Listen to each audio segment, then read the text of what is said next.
It's another bit of Glasgow's bulk gone. It feels like the Glasgow's contracting and that the bulk's being reduced. It feels like it's moving towards Birmingham or Manchester or something that's become suburbanised, and that worries me. It was something that not you saw in Hollywood, a big skyscraper, and it was, you know, it was tremendous. See this building, it didn't matter whether it rained or the sun shone, you know, or what, this building still looked desolate. It still looked dark, grey, dull and depressing. This is a building which has the true grit of its age, and I think it should be kept. I liked my house. I didn't want to move like a lot of people here, but there was no choice. We had to move out.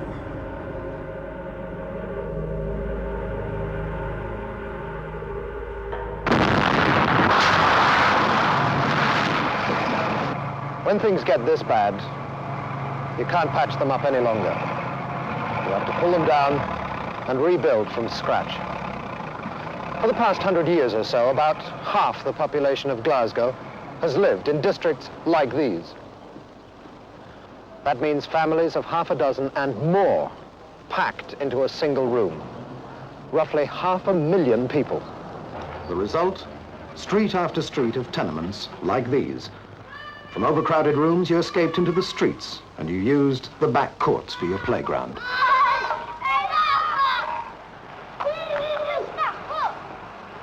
In their place, new blocks of flats are being built, many of them towering up to 15 or 20 stories. When you're short of space, you have to build high. Basil Spence was on the crest of a wave in 1958 when he was brought into the Gorbals. His Coventry Cathedral was nearly finished. He was everybody's favourite architect, and I think the politicians here in Glasgow were flattered by him. I think Basil Spence wanted to take advantage of the kind of characteristics of the tenement, the street, the back close, and to build them somehow into a high-rise block.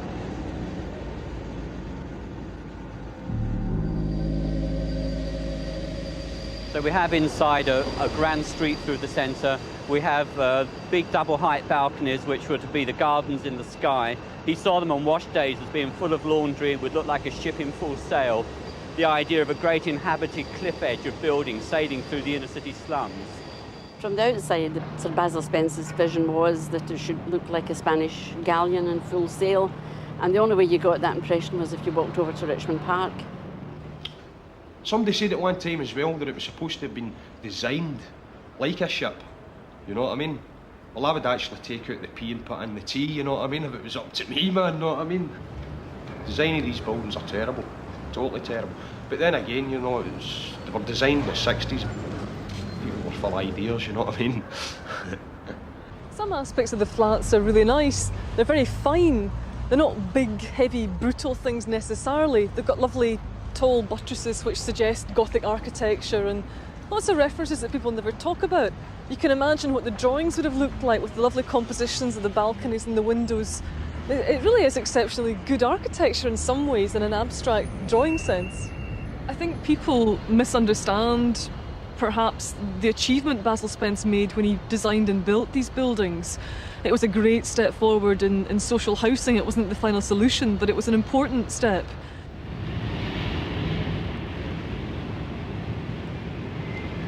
Let's meet a family that's moved into one of these new flats. This is Mrs. Jack, born and bred in the Gorbals, but not in a building like this. A few months ago, the Jacks moved to a new home on the top floor of this block. You need a lift to take you up and down. It can be tricky with a pram or a load of shopping. But Mrs. Jack doesn't seem to find it any bother. She feels that the view from her living room window is well worth it. Brand new houses out of a wee single end. My God, that was something, you know what I mean? Bath. First God, time it wasn't a bath. half. Oh, aye, hot water. Electricity. Up and downstairs. Up and downstairs. Used to run into rooms and shout, "Where are you? Where are you?" It's like going into a big mansion. So You're in bedroom. You couldn't get into it quick enough. Out of wee kitchens with the black sink and the brass wheels. I had 4 wains in a single end. And I was glad to get into that. And I was only 24 when I get that. What sort of accommodation did you have back in the Gorbals, Mrs. Jack? We had a 2-apartment, room and kitchen. And it was damp Yes, it was terrible. The and room, cramped, I suppose. all the stuff all on top of one another, in fact. I mean, it was really terrible. I'm glad to get out of it. It's a lovely-looking, healthy boy you've got there. Have you noticed any change in the health of your family since you've moved out here? Yes, I have. It's a great change in the baby because he had pneumonia and congestion in the chest when we were in Florence Street. So you think the higher rent is worth it, Mrs. Jack? Oh, it's worth every penny of it.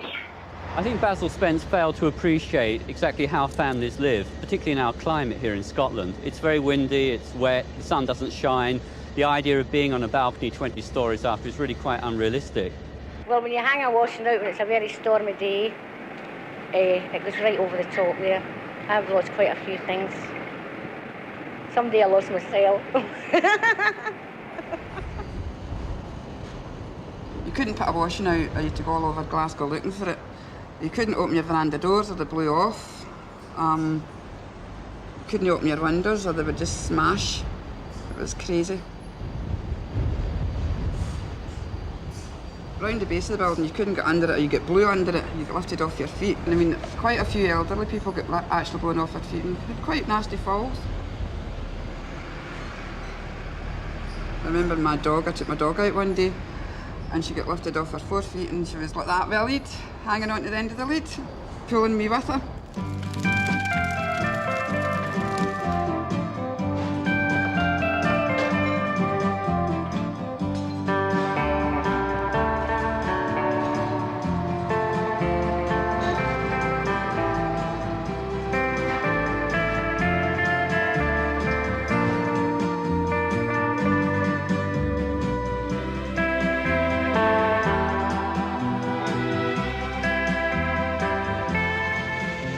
Le Corbusier was a major influence, so everybody in Britain, not just Britain, but throughout Europe, looked to this particular man as a single artistic and architectural force.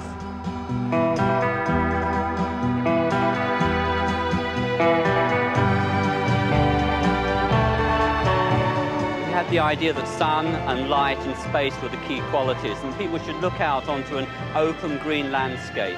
They should have gardens in the sky. That way they were away from the slums on the ground, and it was a grand vision suitable for Marseille, where he built his finest block, which is called Unité.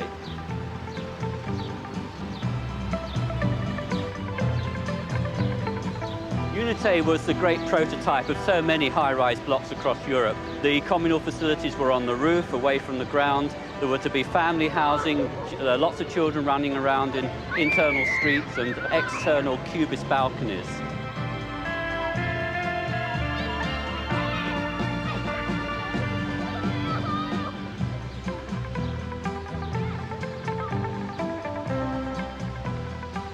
It was the kind of utopian socialist vision which led Europe after the war out of the slums into the kind of modernist vision which we see today. As an idea, it came all the way to Glasgow, and these buildings by Basil Spence are a direct derivative of the Unité prototype. His vision of the flats was that it would look like the Hanging Gardens of Babylon. He had this ledge built so that people could grow flowers and have them hanging over. So this was where we had the flowers growing over in the summertime. It was always a nice yellow flower my husband grew there. There were 2 or 3 spinster ladies who lived, and they had actually had a lawn. They made a lawn on their veranda. I never ever saw it, but my husband told me about it. They had a lawn and they had flowers and they had it really nice. It was like something in Egypt, in a desert. I don't know, it was probably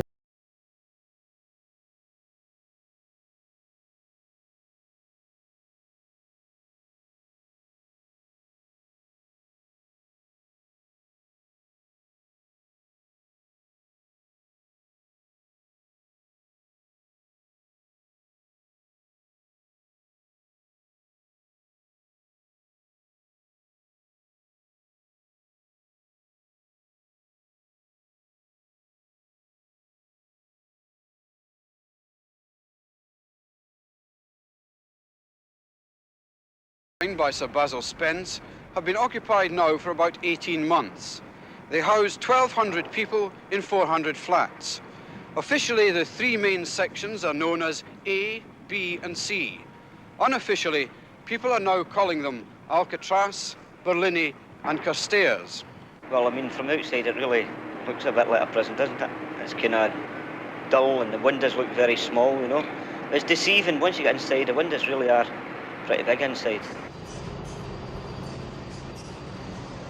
First impressions, what I imagine Berlini prison would be. Long dark corridors, all the height up. I just never been used to living in a high-rise flat.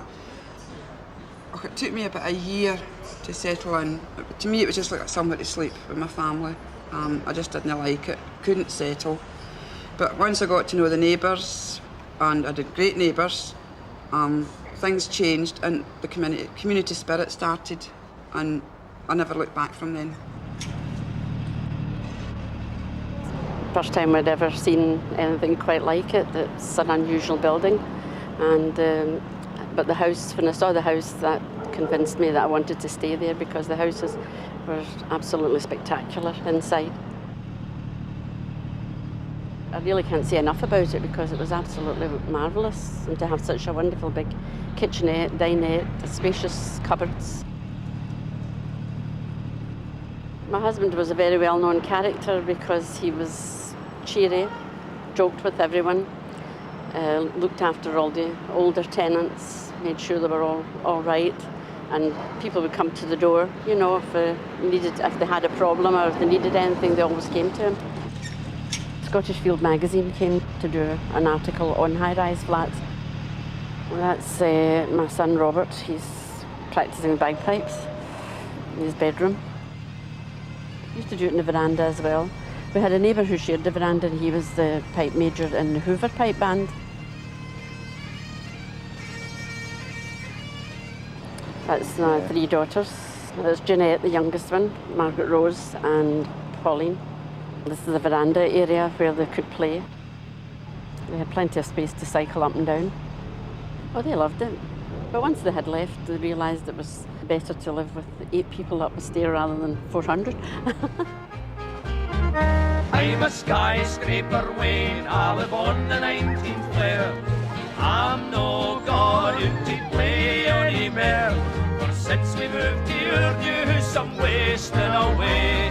Cause I'm getting one less meal every day. Oh, you can't find pieces in a 20-story flat.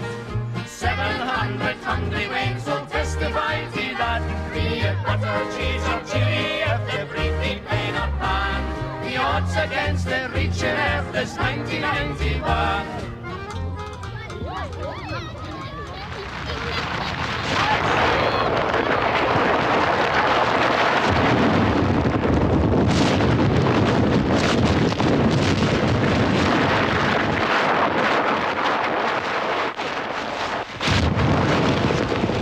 I like living in the multi-storey flats because it's nice and healthy and airy, and it's a difference from where I was living, looking into dirty old middens.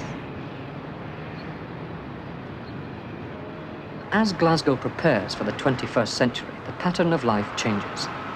Tenement life, with its jilly pieces and wee shops, is disappearing. In its place, shopping precincts. As far as I had heard when I came into Glasgow at first, high-rise flats, you didn't know your neighbour. You never saw a neighbour from one week to the next, but that's not true. I mean, it was just like a wee village in its own, in their corridor, and we had great times. We were drunken parties as well, but however, that's not to be spoken about. The design of the flats was good. I mean, safety aspects, you had 2 exits. You had an exit upstairs and an exit downstairs in case of fire. The only problem I felt with the houses were the stairs themselves. They were too steep. And I mean, quite a few people had died through accidents falling downstairs. My daughter fell down them. I was only in the house about 6 months, and my daughter fell down them, but she wasn't badly hurt.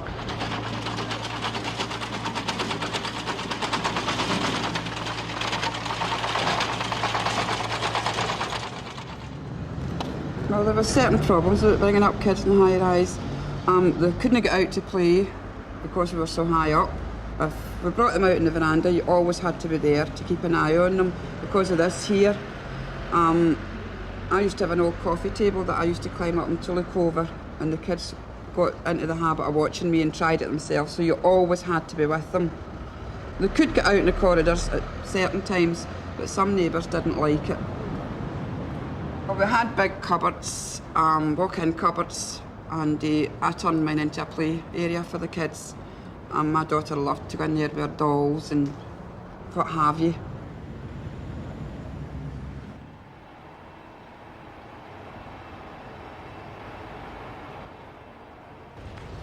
Yeah, I'm Nancy Sinclair. This was the flat I used to be. I came in here in August 1979 and I moved out in June 1991. I liked the view and I liked the kitchenettes and the big veranda. I really liked it.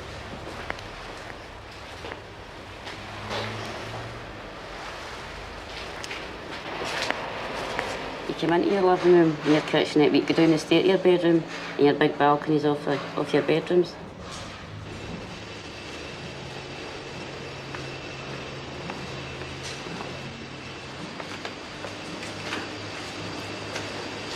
Can you believe that? That was my bathroom at one point.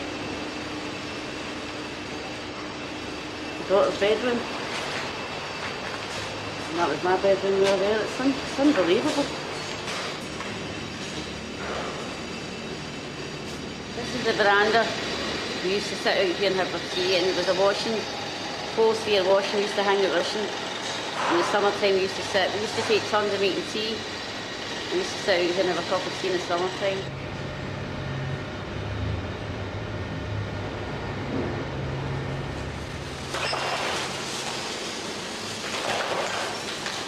So if you were stuck for anything, you chat with anybody's door. If you weren't well, they come in to see if you needed any messages or anything like that.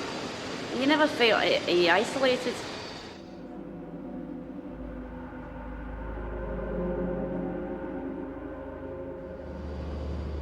It's not small, eh? It's not small and I remember it. This is where I was born. All the years ago. 24 years ago. There's not much left. Nah. A lot happened in here right now. I think up until I was about 12 or 13. I can't really remember any real problems.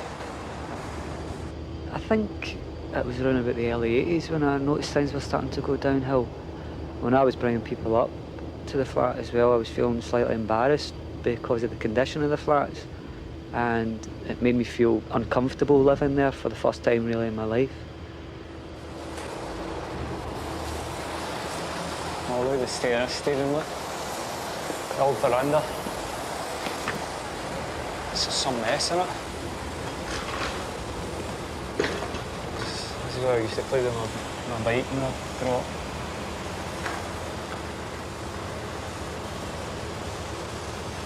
Old neighbour's house.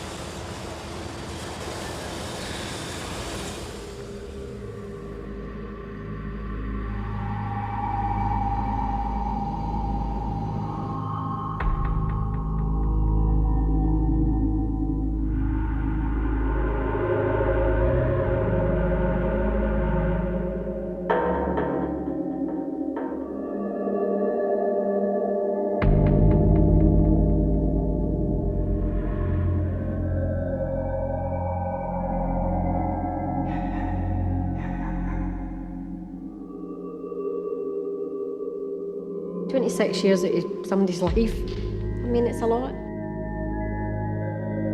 We've reared kids in it, we've reared grandkids in it.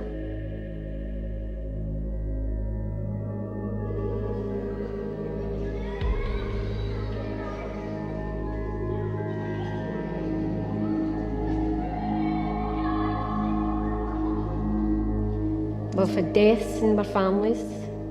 We've had weddings out our houses. We've had weans ourselves in the houses. It's a lot. A lot of good memories, a lot of bad memories, but a lot of good memories as well. And it's always the best ones you remember best, isn't it? You never remember all the bad things that happened.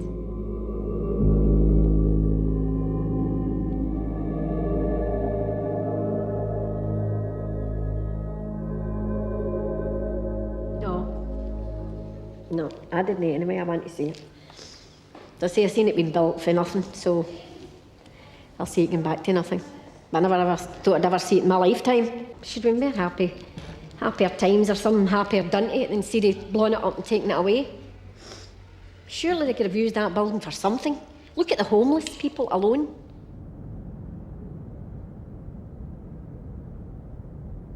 Everybody was up in arms. Obviously it'd been signed and sealed before we were even told about it. We actually heard it from the Evening Times first of all. District Council didn't send us letters or anything. And it was devastating, really. I mean, we were all going to get moved out of the houses that we were in. And we loved our houses. Should have upgraded them. They should have upgraded them. And left us where we were. And left us, exactly, Nancy, left us where we were, because we were really happy. It was left to run down, and I think by the time in 84, 85 we started spending money, and it was just too late. In 1990 we realised that we wouldn't have spent about another 14 or 15 million pounds, possibly more than that. We realised that we were possibly throwing money down the drain, and the money could be better spent in the rest of the area and the rest of the south. I think Glasgow may well regret demolishing Queen Elizabeth Square in the future.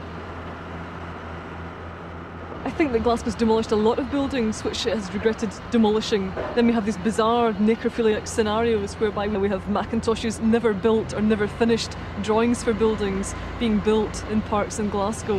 I think that's a really dire state of affairs. Are we going to build Queen Elizabeth Square again to see if we can learn something new from it? It seems a waste.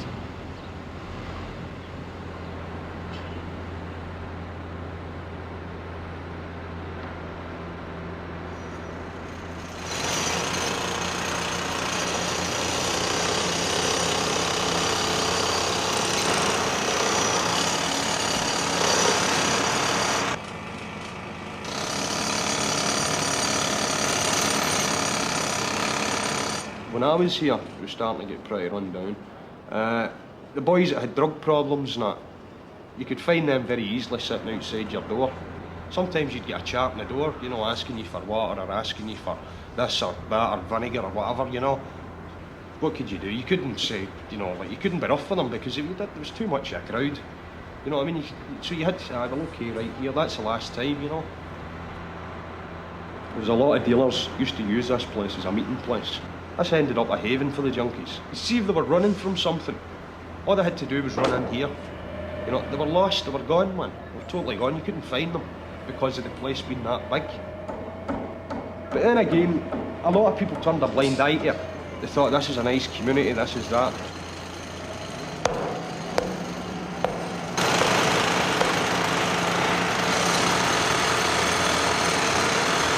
I don't like flats. I think flats cut a community off, they cut people off. It just isolates people, you know.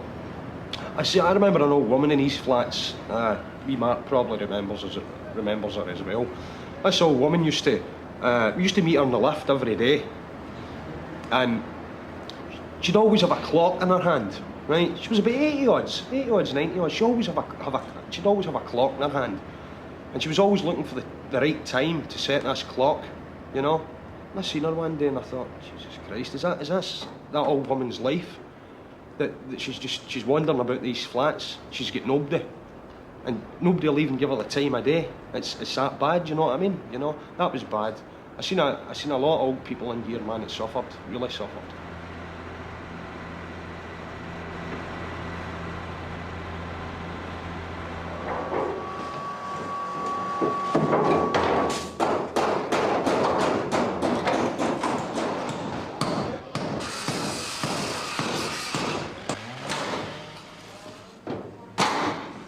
It's going to be really weird walking about the Gorbals and say 2 months' time or a month's time and you're just going to walk down the Cumberland Street and now you're going to see this vast area of waste, and then beyond it there's more waste where the old church used to be. So it's going to be a weird place. What do you want to do with the site? I would imagine yuppie-fy it, put some horrendous flats up or something, bring all the yuppies in. I can't see them making houses for the Gorbals people. Well, we will never be able to afford them. We've probably all bought houses. I'm certainly not in favour of buildings becoming empty monuments. I think the buildings change their use all the time. There's nothing unusual in that. I wouldn't like to see families going back into the building. It'd be nice to do something like what's happened at Red Road Flats, where students are in the buildings, a single-person habitation of flats. Something that's going to bring a positive aspect into the community, a different kind of person. I don't know, just something that keeps the life here rather than ending up another hole. Sunday at noon, 6,000 separate explosions will bring the two buildings down in just 23 seconds. I suppose at one time they were dreams. Dreams die, and that's it. I think they're gone. They were dreams to people at one time. When the new tenements were new and people moved in, it must have been tremendous to get a new house.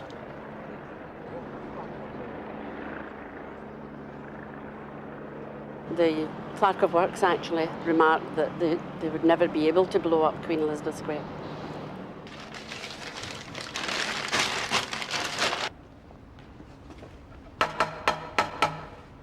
That is correct, but Task Team 5 may wish to check out Mr. Best's house. It's okay, there's somebody else in the house. It'd be good to see it going down. Yeah. It's just an eyesore.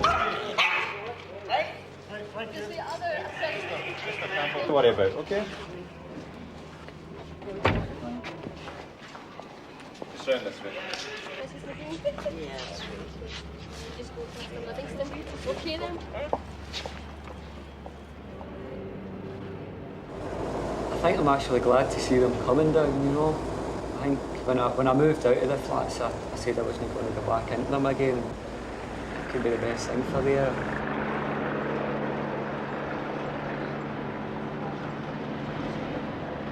It's an era time on its own, and they'll never replace the flats.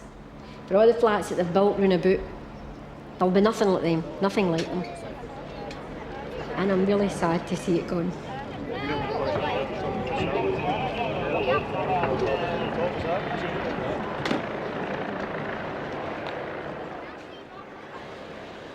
I miss it. 1 minute to go, 60 seconds, over.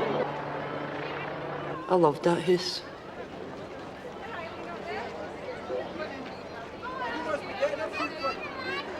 Another experiment in better living. Gorbals turns its scarred face to the dawn of a fairer and finer future, as Her Majesty the Queen unveils a foundation stone.